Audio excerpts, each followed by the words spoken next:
A little overtime, that's okay. Mr. Nadelmann, I'll let you answer this first. Many argue that legalizing marijuana would simply lead to more children being able to more easily obtain the substance, which is definitely not the opposite of the situation we want for the youth of America.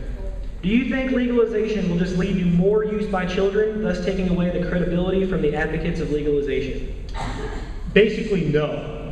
I think the risk of increased marijuana use is more going to be among people my age and Asa's age, because we're the ones who no longer have such good access to it. But when you see that there are now 3 national surveys in which they asked high school juniors or seniors which is easier to obtain, which is easier to purchase, marijuana or alcohol? And young people say it's easier to buy marijuana than it is to buy alcohol. You know what else? Every year they ask, marijuana use among high school seniors and juniors has gone up and down over the last 30, 40 years. But there's another question. They say, is marijuana easy to obtain? And consistently, even as use has gone up and down, 80% of high school seniors say it's easy to get it. So quite frankly, almost anybody in an American high school, young people can obtain this, can obtain it today. I don't think that's the risk. I think the risk is going to be among older people beginning to use marijuana, and there I think it's a matter of trade-offs. I think for some people, using marijuana they have is going to be a problem. Marijuana is a drug. It can be addictive. It can be a problem. On the other hand, there's growing evidence out of the medical marijuana world that many people find marijuana more effective than pharmaceuticals. And that for many people, marijuana is preferable and less dangerous and less harmful than alcohol. Because let's be clear, there's never been a marijuana overdose fatality.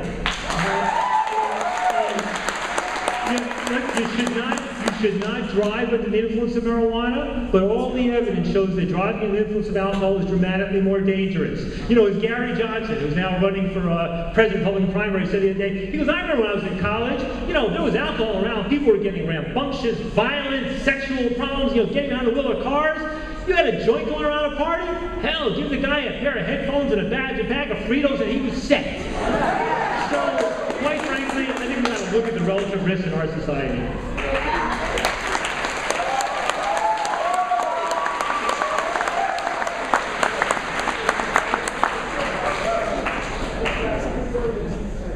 Well, the question asked was, if you legalize, are you going to increase the consumption and access to marijuana by the youth?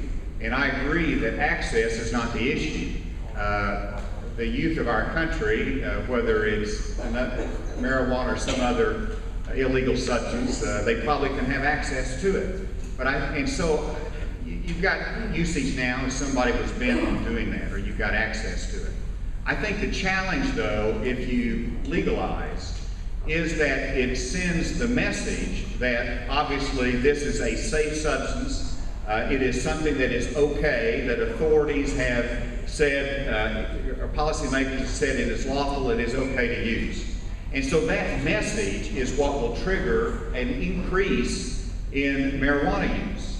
Now, if everybody in this audience believes that marijuana is a healthy substance, then there's really no sense talking about it. But if we would agree that marijuana is a harmful substance, then it is a serious consequence to say we're going to take a step as a nation that's going to lead to increased access and drug usage. Now, let's look at history. Let's look at Alaska. Alaska decided in the 70s that they were going to legalize marijuana or decriminalize marijuana. And so they did that, and usage among teenagers increased significantly enough that the parents were so concerned that in 1990 they recriminalized it. And so that's a lesson from history, that parents saw a problem and said we've got to correct that. All of the society did at that time. And so, yes, you're going to increase usage if you believe it is a harmful substance. I don't think that's the way for America to go. How much time? Thank you.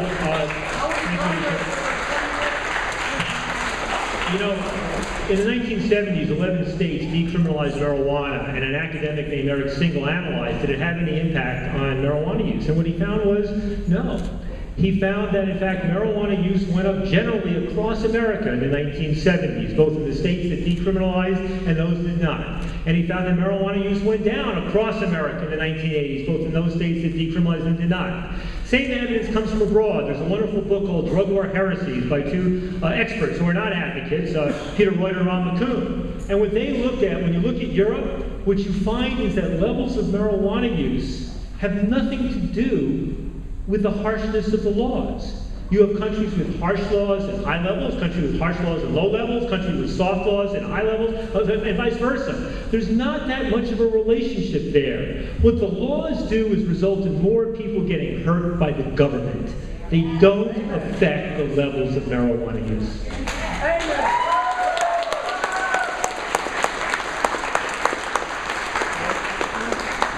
What impacts the level of marijuana use in America is really the actions, to a large extent, by our leaders.